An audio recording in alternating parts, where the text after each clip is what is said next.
warahmatullahi wabarakatuh. Selamat datang di acara Poster Podcast bersama Dokter Rumah Sakit Yarsi. Bersama saya Dr. Ayu. Sebelumnya saya ingin mengucapkan selamat menunaikan ibadah puasa di bulan Ramadan ini di 1446 Hijriah. Semoga puasanya lancar dan amal ibadah kita diterima oleh Allah Subhanahu wa taala. Amin ya rabbal alamin. Pada kesempatan kali ini kita akan membahas tentang Hari Tuberkulosis Sedunia yang diperingati setiap tanggal 24 Maret. Tema peringatan Hari Tuberkulosis Sedunia di tingkat global ini adalah Yes, We Can End TB, Commit, Invest, Deliver. Sehingga merujuk pada hal tersebut, Kementerian Kesehatan Republik Indonesia menentukan untuk tema nasional pada tahun ini adalah Giatkan Gerakan Indonesia Akhiri Tuberkulosis dengan komitmen dan aksi nyata. Untuk itu, telah hadir bersama saya seorang narasumber yang luar biasa, seorang dokter, seorang profesor, seorang konsultan yang ahli di bidang ilmu kedokteran pulmonologi dan respirasi, seorang direktur di program Pasca Sarjana Rumah Sakit Yarsi, serta saat ini sedang menjabat sebagai Ketua Majelis Kehormatan Perhimpunan Dokter Paru Indonesia. Selamat datang Prof. Dr. Chandra Yoga Aditama, spesialis paru konsultan MRI. Waalaikumsalam warahmatullahi. Terima kasih sudah diundang. Apa kabar, Prof? Alhamdulillah baik. Bagaimana puasanya, Prof? Baik. Alhamdulillah lancar ya, Prof. Lancar, ya. insya Allah. Selamat menunaikan ibadah puasa ya. Yang gugup yang nanya kelihatannya. Gugup, Prof. Siap, Prof. Ini kan kita di acara podcast kali ini kita akan membahas tentang Hari Tuberkulosis Sedunia ya, Prof ya. Yang diperingati setiap tanggal 24 Maret ya, Prof ya. Iya. Jadi maaf, Prof. Prof pada tanggal 24 Maret ini diperingati sebagai Hari Tuberkulosis Sedunia, Prof. Dan itu diperingati sejak tahun 1882 ya, Prof. Iya dan enggak. Jadi begini, kenapa 24 Maret itu dipilih sebagai Hari Tuberkulosis Sedunia? Karena pada 24 Maret 1882 itu penemu kuman tuberkulosis yang namanya Robert Koch itu mengumumkan hasil temuannya. Jadi pada waktu itu tuberkulosis itu menjadi masalah kesehatan besar di Eropa, di Amerika. Jadi dia bisa ketemu kuman tuberkulosis itu merupakan satu prestasi yang luar biasa pada saat itu. Dia umumkan pada 24 Maret 1882. Kemudian dia mendapat hadiah Nobel karena temuannya itu, gitu ya. Tapi peringatan Hari Tuberkulosis Sedunia sih bukan sejak tahun itu, sejak tanggal itu dilakukan belakangan ini sesudah ada WHO dan sebagainya. Nah, maksudnya sebenarnya kan mengambil momentum agar pengendalian tuberkulosis di dunia ini bisa lebih giat lagi dan dipakailah momen tanggal 24 Maret itu. Tapi kan begini ya, ini kan berbagai hari selalu ada hari kanker, hari tuberkulosis, hari ini. Jadi sebenarnya seharusnya boleh saja kita lakukan kegiatan di 24 Maret, tapi mestinya pengendalian tuberkulosis ini terus-terusan berjalan, bukan hanya di sekitar tanggal 24 Maret aja gitu. Iya, siap. Ya? Jadi awareness-nya terus-menerus betul. dilakukan ya, Prof ya. Nah, ini kan sejak tahun 1882 ya, Prof ya. Itu kurang lebih 143 tahun yang lalu tuh, Prof. Kenapa sih, Prof, kuman TB ini tidak hilang-hilang dan masih menjadi perhatian di dunia ini? Ya, jadi kan ini udah hampir 150 tahun. Sementara kalau kita bicara COVID itu ketemu 2019, beberapa tahun sudah beda, walaupun COVID-nya masih ada sekarang, tapi jumlah kasusnya bisa ditekan. Nah, si tuberkulosis ini enggak juga. Sebenarnya bukan hanya 1882 kumannya ketemu ya, obat-obatnya juga sudah ketemu sesudah itu. Belakangan bahkan sudah ada obat-obat yang lebih modern lagi. Beberapa penjelasan begitu kenapa tuberkulosis itu tidak hilang-hilang. Nomor satu, walaupun obatnya sudah ada, obatnya itu lama, beberapa bulan. Rata-rata 6 bulan, walaupun sekarang sudah ada yang 4 bulan saja. Tapi makan obatnya lama. Sehingga orang suka capek berhenti di tengah jalan. Nah, apalagi kadang-kadang, walaupun obatnya katakanlah yang 6 bulan, begitu sesudah sebulan, atau 2 bulan, atau 3 bulan dia makan, keluarnya hilang. Jadi orang pikir buat apa lagi diterusin. Nah, sementara kalau nggak diterusin, masalahnya akan jadi masalah berikutnya. Itu pertama. Yang kedua, ada kelompok orang yang tidak sakit tapi sudah tertular. Itu kalau bahasa kedokterannya disebut sebagai tuberkulosis laten. Jadi mereka tidak sakit, tidak ada gejala apapun juga, tetapi di dalam tubuhnya sudah ada kuman yang tidur kumannya. Kalau bahasa kedokterannya disebut dorman. Kalau orang ini daya tahan tubuhnya turun, maka si kuman yang tidur itu bisa bangkit. Jadi katakanlah misalnya semua orang tuberkulosis di muka bumi ini sudah sembuh, masih ada 1/3 atau 1/4 penduduk dunia yang jumlahnya miliaran orang yang ada kuman dalam tubuhnya. Kalau itu tidak diselesaikan juga, maka tuberkulosisnya tidak hilang-hilang dari kita. Jadi orang yang selain itu juga alasan yang ketiga memang terus terang saja, walaupun belakangan ini perhatian tinggi, tadi perhatian terhadap tuberkulosis tidak setinggi ini sehingga akhirnya artinya masalahnya masih terus menerus sampai berkembang sampai sekarang gitu. Berarti masih banyak ya Prof ya di Indonesia nih tuberkulosis. Kalau bicara masih banyak, jadi setiap tahun WHO tuh bikin laporan, namanya Global TB Report, dan dia selalu keluar di akhir tahun Oktober begitu ya. Nah, karena sekarang masih bulan apa ini sekarang? Maret, maka tentu saja belum ada Global TB Report 2025. Yang ada adalah Global TB Report 2024. Nah, di dalam Global TB Report 2024 itu disebutkan bahwa di dunia itu ada 10,8 juta orang yang tuberkulosis setahun. Gitu. Ya, dan ada 1,25 juta yang meninggal per tahun. Kalau kita ingat COVID yang begitu menghebohkan kan yang meninggal 4, sekian juta orang dalam 2-3 tahun itu. Tapi kan sudah itu turun. Sementara si tuberkulosis 1 juta terus-terusan aja itu udah berpuluh tahun dan masalah tidak selesai. Jadi sebenarnya tadinya di dunia itu ada target untuk menghentikan epidemi tuberkulosis pada 2030. Nah, di dalam publikasi WHO yang tadi kita bicarakan itu disebutkan sekarang masih 10,8 dan ini naik tadinya 10,2, naik 10,4, 10,8 dan masih ada 1,25 juta orang yang meninggal setiap tahun. Karena itu upaya kita bersama untuk menghentikan epidemi tuberkulosis kelihatannya masih butuh waktu begitu ya. Jadi itu gambaran dunia begitu kira-kira. Siap Prof. Prof ngomong-ngomong soal TB nih Prof, boleh Prof dijelaskan sedikit mengenai gejala TB Dok kepada Sobat Yarsi Prof. Ya, jadi begini, penyakit itu sebenarnya kita bisa bagi dua. Ini bukan soal TB, ini penyakit apapun juga. Ada penyakit yang menular dari orang satu ke orang lain, ada penyakit yang tidak menular. Penyakit yang menular itu artinya kalau ada seseorang yang sakit, ada orang lain di sekitarnya, itu bisa ditularkan ke orang lain. Bisa ditularkan langsung lewat orang, bisa ditularkan lewat nyamuk misalnya demam berdarah, bisa ditularkan lewat laler misalnya begitu. Itu penyakit yang menular. Tapi ada sekelompok penyakit lagi yang namanya penyakit tidak menular, misalnya kencing manis, hipertensi. Itu walaupun orangnya berdekatan tidak akan bisa ditularkan. Diabetes yang satu pindah ke orang lain. Itu yang membedakannya. Nah, penyakit menular itu penyebabnya ada 4. Bisa bakteri, bisa virus, bisa jamur, bisa parasit. Harus salah satu di antara 4 ini. COVID-19 misalnya itu penyebabnya virus, bukan bakteri. Malaria misalnya penyebabnya itu parasit, bukan virus, bukan. Nah, infeksi saluran pernapasan itu juga ada yang karena virus, ada yang karena bakteri. Misalnya saja orang batuk pilek yang disebut seperti flu, itu ada virus influenza. Tapi ada orang batuk yang sama karena tuberkulosis penyebabnya bukan virus tapi bakteri. Jadi itu yang mesti diketahui. Nah, kalau dia karena bakteri maka obatnya antibakteri, kalau dia karena virus makanya obatnya antivirus. Kalau kita boleh pindah sedikit pembicaraan, mumpung lagi ngomongin itu pertanyaannya. Jadi kalau ada orang flu, batuk, pilek begitu, kemungkinan besar karena virus. Tidak boleh makan antibiotika. Kenapa? Karena 2 hal. Nomor 1 karena penyebabnya bukan kuman, untuk apa dikasih antibiotika. Yang kedua, kalau kita berikan antibiotika apalagi tidak teratur, nanti terjadilah yang disebut-sebut sebagai AMR, antimicrobial resistant. Artinya kalau orang itu nanti beneran ketularan bakteri, bakteri antibiotikanya jadi tidak bisa bekerja lagi. Jadi ini kita mesti pahami. Kalau balik lagi ke tuberkulosis itu penyebabnya adalah bakteri. Bakteri juga ada macam-macam namanya. Misalnya kalau belakangan ini lagi rame pneumonia itu penyebabnya ada Streptococcus. Kalau bakteri penyebab tuberkulosis namanya Mycobacterium tuberculosis. Itulah bakteri yang ditemukan oleh tadi Robert Koch pada 1882. Nah, si bakteri karena ini penyakit menular, maka kalau ada orang yang sakit, maka orang itu kalau batuk, bersin, nyanyi kayak segala macam ada percikan dahak yang keluar, maka percikan dahak itu bisa menular ke orang lain. Kalau dia percikan dahak itu masuk ke orang lain, maka dahak yang ada bakterinya tadi itu masuk ke dalam paru-parunya orang itu. Kemudian berkembang biak dalam paru-paru, bisa menyebabkan sakit di paru-paru, tapi bakteri juga bisa pergi ke otak, bisa pergi ke berbagai alat tubuh, sehingga akhirnya ada tuberkulosis paru-paru, tapi juga ada tuberkulosis tulang, tuberkulosis di otak, tuberkulosis di berbagai tempat lainnya.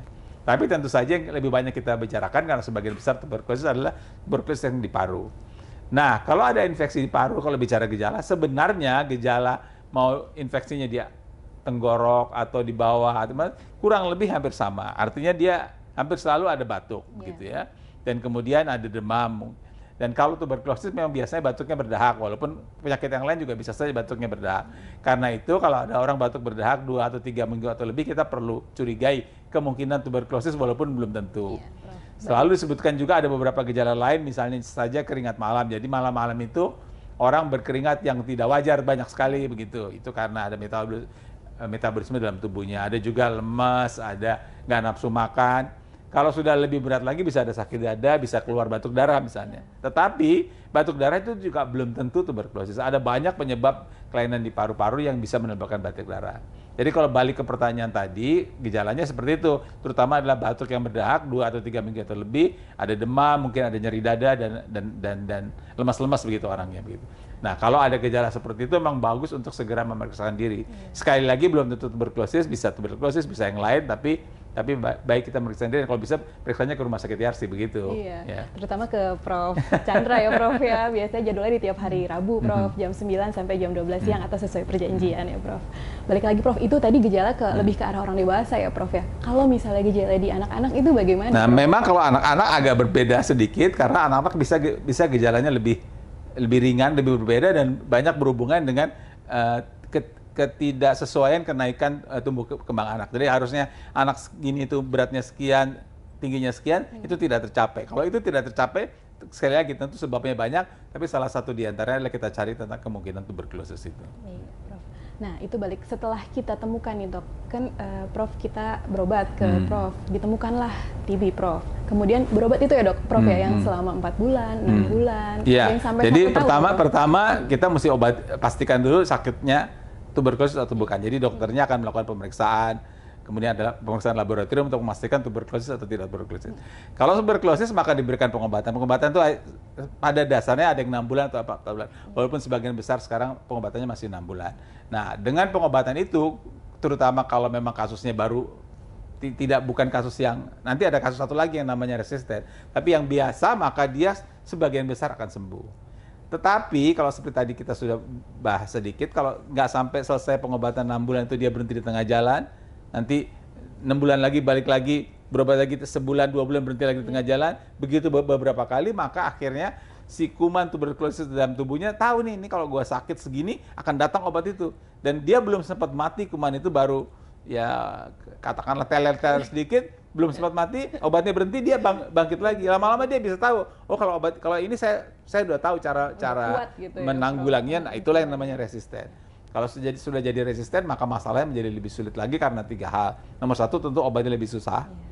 Bukan hanya lebih susah tapi lebih mahal, lebih banyak efek samping dan sebagainya. Yang kedua, angka kekambuhannya lebih tinggi. Jadi kalau dia walaupun sudah diobati, angka kekambuhan. Yang ketiga, angka kesembuhannya juga lebih kecil kalau dia diobati dengan obat-obat yang untuk yang resisten. Resisten itu ada 2. Gini, obat tuberkulosis itu tidak satu. Iya. Dia diberikan beberapa obat sekaligus. Ada 4, ada beberapa lah. Kalau beberapa obat ini resisten, itu namanya multi drug resisten, MDR. MDR itu beberapa obat dari 4 itu resisten. Nah, tapi salah satu yang paling ampuh di antara obat-obat itu adalah yang rifampicin. Jadi kalau yang obat yang namanya rifampicin resisten, makanya namanya RR. Jadi yang resisten sebagian besar adalah yang MDR plus yang RR ini. Nah, ini butuh penanganan yang lebih khusus lagi gitu. Nah, biasanya Dok, Prof, kalau misalnya yang TB MDR itu pengobatannya berarti lebih panjang gitu. Iya, pengobatannya lebih panjang, lebih sulit dan bisa kita gunakan panduan yang sudah ada, tapi pada keadaan tentu barangkali pengobatannya mesti orang per orang ya, tailor made. Tapi sudah ada juga panduan dari pemerintah yang seperti ini, obatnya seperti ini, ada beberapa pilihan yang bisa dipilih gitu.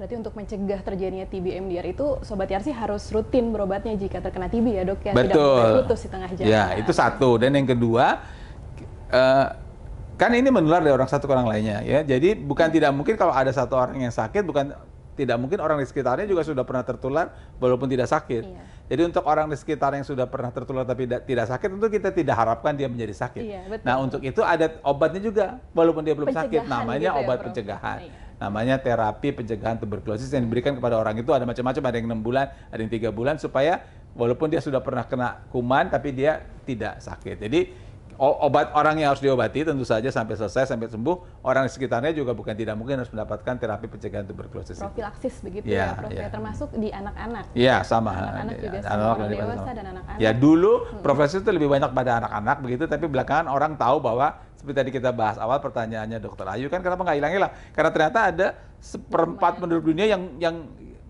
ada kumannya, sehingga kalau dia nggak ditanggulangi masalah TB ini nggak akan selesai. Gitu. Iya, karena kumannya tidur ya, Prof ya. Nah balik lagi Prof, tadi kan Prof sempat menyinggung nih terkait efek samping, Prof. Efek samping obat-obatan tuberkulosis. Apa sih Prof efek sampingnya?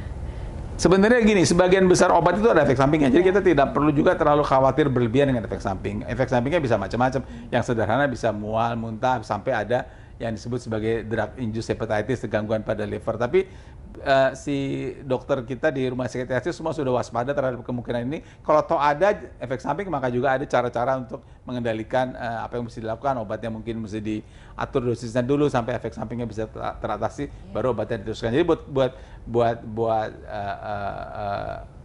para penonton sih tidak perlu khawatir. Dokter-dokter kita semua sangat-sangat paham dalam menangani ini, dan ini kan penyakit yang sudah kita kenal lama dan bukan hanya kenal lama sebenarnya, artinya teknologinya berkembang sangat cepat. Kita tentu sedih pada waktu COVID terjadi, tapi teknologi yang ada pada waktu COVID juga sekarang berkembang untuk berbagai penyakit lain, termasuk juga untuk tuberkulosis. Jangan khawatir teman-teman, yang penting sembuh dari tuberkulosis. Untuk efek samping nanti kita tangani di Rumah Sakit TRC bersama Prof. Chandra. Nah Prof, terakhir nih Prof pertanyaannya. Untuk pencegahannya tuh Prof, bagaimana pencegahan tuberkulosis ini Prof? Ya, jadi yang pertama, tadi kan kita udah ngomong sedikit tentang bahwa ada 10,8 juta setahun pasien tuberkulosis di dunia dan ada 1,25 juta di dunia. Di Indonesia tuh ada 1/10-nya. Jadi 1, sekian juta. Jadi kalau bicara urut-urutan begitu, yang paling banyak itu di India, nomor 2 di Indonesia, nomor 3 di Tiongkok, di Cina. Masih jadi urutan masih kedua. Ya, Prof, tapi begini, urutan kedua itu kalau kita menghitung jumlah pasiennya. Jadi India jumlah pasiennya banyak begitu, Indonesia kan 1 juta, mungkin India berapa juta, si Tiongkok lebih rendah dari itu. Tapi ingat bahwa India dan Tiongkok itu penduduknya 1, sekian miliar. Jadi kalau dibagi persentase antara jumlah yang sakit dibandingkan dengan jumlah penduduk, bukan tidak mungkin kita jadi lebih besar persentasenya, kan begitu. Karena kalau kita nomor 2, tapi pembandingnya kan bukan cuma lah, artinya 280 juta, mereka 1 miliar gitu. Jadi itu challenge yang pertama. Challenge yang kedua, kematian itu di Indonesia ini 125.000 sebulan. Setahun. Tinggi juga ya. Nah, bukan tinggi guys.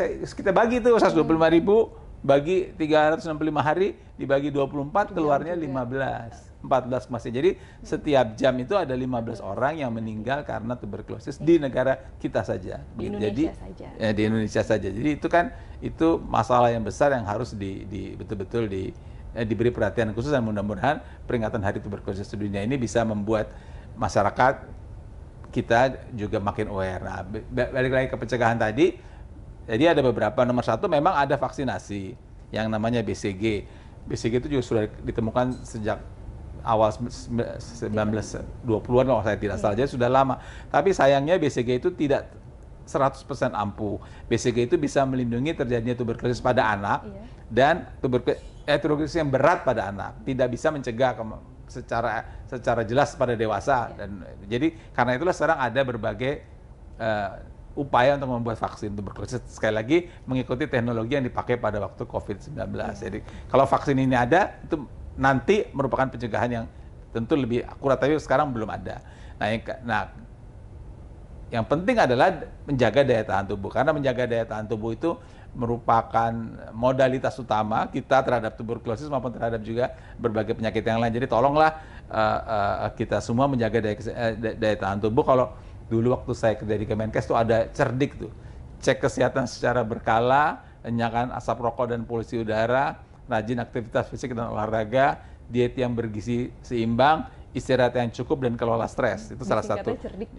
Itu daya tahan tubuh mesti dijaga dengan baik. Dan yang ketiga, cara pencegahannya adalah kalau memang ada keluhan atau di sekitar kita lihat ada orang ada keluhan, mari diajak untuk memeriksakan dirinya supaya kita tahu apakah dia tuberkulosis atau tidak. Kalau tuberkulosis bisa diobati, kalau penyakit yang lain toh bisa diobati. Jadi itu upaya yang pencegahan yang bisa dilakukan selain Yang keempat yang juga penting adalah makanya kita buat podcast ini supaya pengetahuan tentang ini makin dikuasai oleh masyarakat sehingga kita tahu apa yang kita hadapi sehingga bisa dapat mengatasi dengan lebih baik.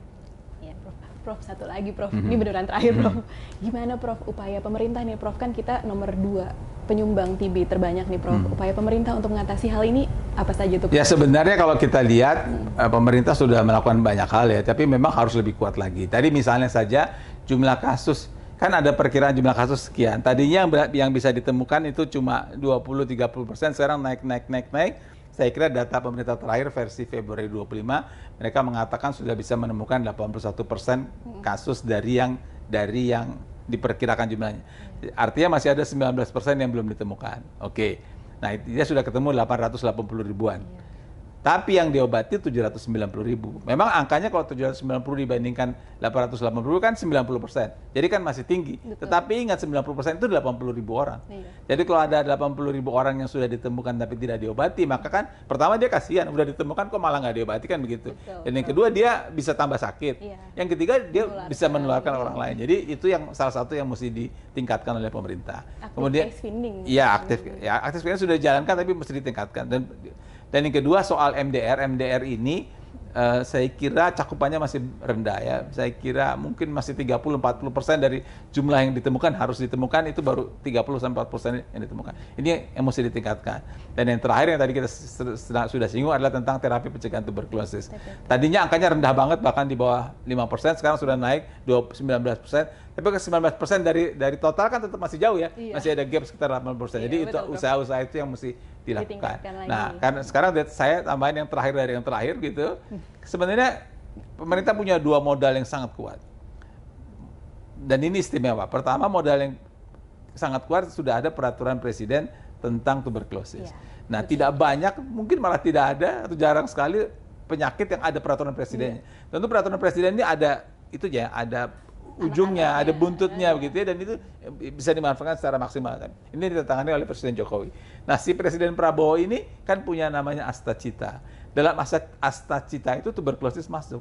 Jadi dua modalitas besar ini tolonglah dimanfaatkan untuk dalam rangka hari tuberkulosis dunia 24 Maret ke hari-hari depannya sehingga betul-betul tuberkulosis kita bisa tertanggulangi dengan baik. Untuk eliminasi tuberkulosis tahun 2030 ya Prof ya. Siap Prof. Oke Prof. Prof, terima kasih banyak nih Prof atas kesempatannya untuk hadir di poster kali ini Prof. Semoga apa yang Prof sampaikan bermanfaat untuk Sobat Yarsi. Jika ada Sobat Yarsi yang mempunyai keluhan seperti yang tadi Prof sebutkan ya Prof, batuk berdahak 2-3 minggu disertai penurunan berat badan, mungkin dapat berobat ke Rumah Sakit Yarsi, mengunjungi Prof Chandra di hari Rabu jam 11 sampai jam 12 siang atau sesuai perjanjian ya Prof. Jangan lupa untuk Sobat Yarsi di follow, like, and subscribe Instagram dan YouTube Rumah Sakit Yarsi untuk mendapat info seputar kesehatan, promo di Rumah Sakit Yarsi, dan kegiatan-kegiatan yang dilakukan di Rumah Sakit Yarsi. Terima kasih banyak Prof Chandra atas waktunya hari ini. Semoga tercapai ya Prof eliminasi tuberkulosis di tahun 2030. Assalamualaikum warahmatullahi wabarakatuh. Waalaikumsalam.